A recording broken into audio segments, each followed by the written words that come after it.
Paldea Evolved is just around the corner, so in today's video I'm going to check out the top 10 best new decks coming out of Paldea Evolved. And kicking off our list at number 10 is Skeledirge EX. Skeledirge EX has powerful second attack that does 2 fire energies, does 270 damage, but it does minus 10 damage for each damage counter it has on it.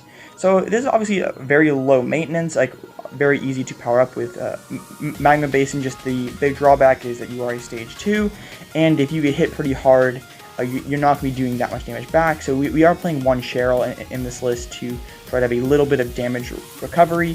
The reason why this deck is not super high on this list is just I don't foresee it being terribly great against like a Lost Zone box deck. I fear it might be too slow to deal with like Lugia and Gardevoir. Those have single prizers that they can throw at you that I don't think this deck trades very well with. But it's obviously very tanky and it can hit very high numbers, so I definitely think Skeledirge still does have potential. Coming in at number 9, we have Annihilate EX. Annihilate EX, for 1 energy, we can place up to 12 damage counters on our Annihilate, and it does 20 times for each damage counter that we place. So we can do up to 240 damage for this one single energy card. And unfortunately, it is a stage 2. It's kind of weird having a primate kind of Pokemon as a stage 2. So this does synergize actually pretty well with the Annihilate from Scarlet and Violet base. That for 1 energy does 70 and then 70 more for each prize card our opponent has taken. So early game we beat with the Annihilate EX, and then late in the game we go with the single prize Annihilate. We can combine that with an Iono and just hopefully swing through our opponent that way. Grusha is an interesting card in this deck. It normally is drawn to you 5 cards in your hand, but if you have no energy attached to any of our Pokemon, we can draw until we have 7. So since we don't have we're only playing 7 basic energies, and our Pokemon will likely not be lasting terribly long, Grusha definitely makes it for a pretty interesting draw supporter in this deck. There's another deck, you can see the trend here, that I don't have it higher on the list. Despite being low maintenance, high damage, I don't know how this deck ever beats a Lost Zone box deck, or even a Gardevoir EX deck. That just is going to have single prizers that they can throw at them. It's going to be faster, can trade better. So even though Annihilate is low maintenance, can hit high damage, I just think that it's probably too slow, being a stage 2 deck, and it's just going to get bullied by other. Lost Zone box is just such a gatekeeper, unfortunately. So I don't foresee Annihilate being a super successful deck on the competitive scene, but I think it definitely has potential for the future. Next up at number 8, we have Quaquaval EX. Quaquaval EX is kind of cool because for 1 water energy it does 60 damage, and then we can switch back into one of our bench Pokemon, and then our opponent has to switch their active Pokemon as well. So this is a hit and run style deck where we're going to be hitting with our Quaquaval, going back into a Klefki to slow our opponent down, and then a second attack for 2 waters is 230, and I think you have to put both energy cards back into your hand. We're playing a 1-1 line of Rabsco, which seems pretty cheeky. For one colorless energy, Rabsco lets us put a Pokemon from our discard pile into play. So like turn 2, we can just cheat a Quaquaval into play. I don't know how easy that is to pull off. It just seems kind of funny. Pelipper with a searcher deck for a supporter card and put it into our hand, so it's a nice little consistency boost card. And then Radiant Blastoise sort of makes sense because we can since Quaquaval is only doing 60 damage or 230 damage, we're not going to be taking one-hit knockouts very often. So like if we hit like 60 damage into a Comfey, we can use that Radiant Blastoise to clean up on the following turn. 8 energies is a bit low for Radiant Blastoise. I think that I don't know behind that rope if that is another escape rope or a superior energy retrieval. I think it's another, or is it super odd? I can't honestly tell. So I guess if that is a super odd, we can get some waters back that way, but a bit light of an energy count to really be utilizing Blastoise to its full effectiveness. But Cheryl definitely seems pretty cool in a deck like this because we can put those energies back into our hand from the Quaquaval, reattach them with the baby Quaquaval, and then we can just, Cheryl, and then reattach them. So we can be sort of a tank and heal deck. We have a bit of hit and run going on. So because of Klefki, I feel like this deck probably will be okay into Lost Zone box. If it's fast enough, I definitely could see Quaquaval being a contender in the standard format. So I'm kind of cheating here a little bit at number 7. This is a Lost Zone box deck, but since it's incorporating the Tinkaton EX, we'll let it slide this time. So Tinkaton EX for 2 colorless energies is 30 for each card that we have in our hand. So Lost Zone box, it gets a pretty huge hand sometimes, so it can be swinging one-shots with that Tinkaton, and its second attack does just a 140 shred, which is just overall not too bad. So this list is playing like a thicker, like 3 Sableye, 3 Cramorant, which I think is sort of interesting. I don't really know how necessary that is. I'd really be intrigued to know like how quickly you can set up this. Like, there's no rare candy in this list. You can't get like turn 2 Tinkatunk, but I guess it's like probably just like your late game sweeper. Like, you can get down both those Tinkatinks, evolve them into the Tinkatuff, and then evolve it like on the third turn, which is a bit slow. But if you're pressuring with Sableye, Cramorant, Radiant Greninja, then I guess things are probably fine. No Mirage Gate in this list, so like no way to aggressively capitalize with Radiant Greninja. So I feel like Mirage Gate could be really good in this deck. So I think those are two boss orders hiding behind that Clara. So I'd like to maybe see like a Mirage Gate build of this. So you could like load up the Tinkaton all in one turn. But I still think that this deck is probably not going to be the best Lost Zone box, but I definitely think it could be one of the best builds after Paldea evolved. Number 6, we have the new Wings of Unity deck, and this is a throwback to Night March or Mad Party, but instead of Joltik, Pumpkaboo, and Lampent, we have Murkrow, Flamigo, and Wattrel. So they all have the same attack, Wings of Unity, that it does 20 damage for each Wings of Unity Pokemon you have in the discard pile. Flamigo has a cool ability that can help you set up. It's just when you play a Flamigo onto your bench, you can search your deck for 3 Flamigos, or up to 3 Flamigos. So we have Curlias to help get our Wings of Unity Pokemon in the discard pile. I do think it's pretty cool that each of them, like Murkrow hits a nice weakness on Gardevoir and Mew, Wattrel hits a nice weakness on Lugia. So despite 240 being sort of power crept at this point, you do hit a couple relevant weaknesses, so that's why I think this deck actually could be relevant in standard format. And Luminous Energy is actually awesome, because not only can we slap it on a Murkrow and attack with it, but also it'll enable us to use Radiant Charizard to a very powerful late game closer.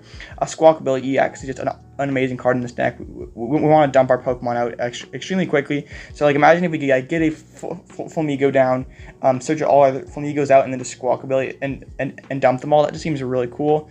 So Ditto from Pokemon Go makes a lot of sense in this deck because it gives us a little bit higher of a damage cap. Of course, it won't hit for weakness, but neither will Flamigo. So the rest of this deck is just like turbo, just like trying to go really fast. Collapse Stadium I do really like because they can help us discard our Wings of Unity Pokemon, or even could help us discard a Squawkabilly after we've used that ability. So I don't think Wings of Unity is going to be the best new single prize deck. I think it's going to have to contend with Lost Zone box, which is just a nightmare for most single prizers, and without having like the multiple prize potential like Sableye and Gradient Greninja do, I think it will just sort of live in Lost Box shadow for now. Of course, that could change if it gets some new cards in upcoming sets. But as of right now, I think Wings of Unity will definitely be a popular TCG ladder deck. It's a fast one. It's a fun one, and I think it's going to be one of the funnest decks after Paldea evolved. At the halfway point here, we have another Lost Zone box deck, and this one's using a Meowscarada EX, which his ability is once during your turn you can discard a Grass Energy from your hand, but then you can put 30 damage on 3 damage counters on one of your opponent's bench Pokemon, and its attack for 2 colorless does 120 if our opponent has damage counters on them. So this is just another way to just it's just really cool in a Lost Zone box deck because we can use those pings from the Meowscarada to set up a nice math with our Radiant Greninja or our Sableye or our Cramorant to take some extra prizes here and there. With only 4 grass energies, we might be pretty reliant on like those energy retrievals or those Claras to get them back to the hand over and over again. But I think this deck, I might be rating this deck too low. I don't think it's been seeing a huge amount of success in Japan. But if you can get to those like rare candy combos set up quickly and just like really start, like we know how oppressive Lost Mine is, and imagine if your opponent's like sniping 60 a turn on your bench plus the Lost Mine, definitely seems very, very strong. So I don't know if it's consistent enough. I don't know how well it's going to set up, but if it can, I might be underrating Meowscarada EX. Number 4, we have my personal favorite deck on this list, and that's Noivern EX. And I kind of want to put this deck higher up here just because I like the way how this deck plays, but I just chose to put it here like a bit more of a conservative number 4 placement. Noivern EX, its first attack does for 2 colorless 70 damage, and then basic Pokemon cannot damage it on the next turn. So obviously very amazing into basic decks like Miraidon or Lost Zone box. Then a second attack, which I believe is the selling point of the card, is for a Dark and Psychic Energy, does 140 damage, and then your opponents cannot, or on the next turn, cannot play any special energies or stadium cards from their hand. And think about how many decks in this format are reliant on their abilities. So we can put down a Path to the Peak, play something like an Iono or a Judge, and then we put up on 2/4 cards, and then we lock that stadium in play, and they cannot bounce it. So they have to have a Pumpkaboo or a Vacuum or something, which is not going to be very easy to pull off with just their 4-card hand. So I think, like, the only thing is that if our opponent can set up, Noivern's not going to be able to come back and take games because 140 is just not going to get you back into games. So we're trying to sit bind and collect keys early on to slow our opponent down. We even have those Spirit Tombs as well, just like a maximum disruption with this deck. We even have one of the Safeguard Mimikyus, so if everything falls apart but our opponent is a V only deck, we can just sit bind that Mimikyu and hopefully win games that way. The Barrel Engine's is very nice if we're playing supported cards like Iono. We're not necessarily drawing a ton of cards, and we have a lot of discard synergies, so the Barrel does help us get through the deck just a little bit quicker. And Luminous Energy is another very nice card in this deck because we're playing Psychic and Dark Energies, but the Luminous Energies are basically 4 copies of both, so definitely a bit more convenient. Like, how many times I've drawn into the wrong energy at the wrong time? So Luminous Energy will get rid of those stupid scenarios. So I selfishly want to put Noivern higher. It's probably the very first deck I play when Paldea Evolve comes out. I want to say that this is going to be one of the decks I test a lot for NAIC, but time will tell. I really like Noivern EX. I feel like these top 4 decks are very close. That Noivern, and now we have Tinglu EX. They're both disruptive archetypes. The Tinglu, its ability is all our opponent's Pokemon in play that have damage counters on them have no abilities. So we're using the Hawlucha from Scarlet and Violet base and then Radiant Alakazam to spread damage onto our opponent's Pokemon to shut off their abilities. Then its attack does like 170 damage or something like that, and then we can place a couple damage counters on our opponent's bench Pokemon. So we can we can put damage counters on the bench Pokemon, shut off their abilities. So my biggest concern with this deck, and maybe I am overrating it just because the ability is so strong, is energy acceleration. Is just a big question mark. Like, Koraidon is good, but we don't have we want to be playing Radiant Alakazam, so we can't fit the Greninja. So getting energies into the discard pile is kind of a headache. Relying on Gutsy Pickaxe is just kind of sus in my opinion. So I think shutting up the abilities plus Iono is just really strong. Having Penny for heals. So if we can set up like slap his Charm of Courage on Tinglu, our opponents now can be in for a very good time just shutting off their abilities. Like, we have Gape Jabog, Hawlucha, Radiant Alakazam, a ton of ways to shut things down, but so just being able to actually swing with those Tinglus quickly is definitely my biggest concern with this deck. So if you can set up quickly, I think this deck might be the very best new deck, but if you cannot, I definitely think this deck is probably a bit too high on this list. Number 2, we have Wo-Chin EX with Fortress EX, and this deck also is very awesome. It's probably my second favorite deck on this list.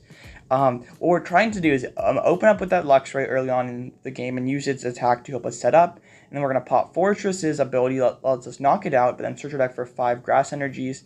So we're going to accelerate those to those Wo-Chins, and its attack for grass colorless does 60 damage for each prize card our opponent has taken to one of our opponent's Pokemon. So we can start doing like 180 snipe very early on in the game, plus Path to the Peak, plus Iono to 3. So you can see what I'm getting at here. Like, this seems like there's a lot of like, it can be very disruptive very early, and then if our opponent takes out that Wo-Chin, we have another one to come back at them with. We can Echoing Horn to put a V Pokemon back onto their bench to snipe once again. So I don't know how like a lot of these decks, I've not played any of these decks, so like consistency is definitely a big question mark. I would definitely like a 4th Luxray just for max odds to start it, but and I just want to I guess Lost City sort of makes sense because like you could go Luxray to Gust Manaphy and then Lost City it and just get rid of it forever. So I think this deck is really cool. I want it to work really well, so that I might be biased in putting it super high, but I just want this deck to be good. It just looks so fun. Looks so disruptive, so sort of my 2 playstyles right there. But like, just imagine a Charm of Courage, 280 HP Wo-Chin just sniping things for 240 on your bench. Like, that just seems terrifying. So like I've said a lot in this video, might be too high, but I think you're a tanky enough deck that you're gonna be fine into Lost Zone box. Judge Path is just really good right now. There's not really a deck that's like, okay, I got Judge Path, I don't really care. Like, Agardi hates it, Lugia hates it, Mew hates it. So I love Judge Path decks. This deck is sort of cheesy, so I like it that way, but I think this deck's going to be pretty good. I'm not sure. This deck could either be really good or just absolute garbage because it doesn't set up at all. I don't think there's actually going to be a middle ground at all. It's going to be good, bad, or there's not any middle ground. It's just going to be good or bad. And at number 1, we have Chin-Pao EX featuring Bascalibur, Palkia, and a ton of other stuff. So Chin-Pao, this was a list that took down an 80-person Japanese tournament, but Chin-Pao EX's ability lets us search back for 2 water energies, and its attack, for each, we can discard as many waters as we like, and it is 60 for each water we discard. And Baxcalibur has the exact same ability that the Blastoise had from the Black and White era. It lets us attach as many waters as we like from our hand. during our turn. So we do have Star Portal on the Palkia V-Star to also get energies from the discard pile that way. So we have lots of water energy acceleration going on. I really like about Excalibur is we can have multiple Radiant Greninja attacks in one game. And I've seen some other Excalibur lists, like notably Tricky Gyms. He was playing no engine like the barrel, no stadiums, just Lost Vacuum. So it seems very susceptible to like path late in the game. So I really like about this Japanese list. We're playing 2 Skater Park, we're playing 2 Vacuums. We have plenty of ways to bump our opponent in stadium, and this deck has been absolutely tearing it up in Japan, so definitely expect that to translate over to the US. But what do you guys think? Do you think that any of these decks are overrated, underrated, or do you think this list is on point? Let me know in the comment section down below. I appreciate you guys getting all the way through the end of this video, and if you like this kind of content, please consider commenting, and subscribing. And if you want to watch another video I made about some other top 10 rogue decks from Paldea Evolved, I got just the video for you.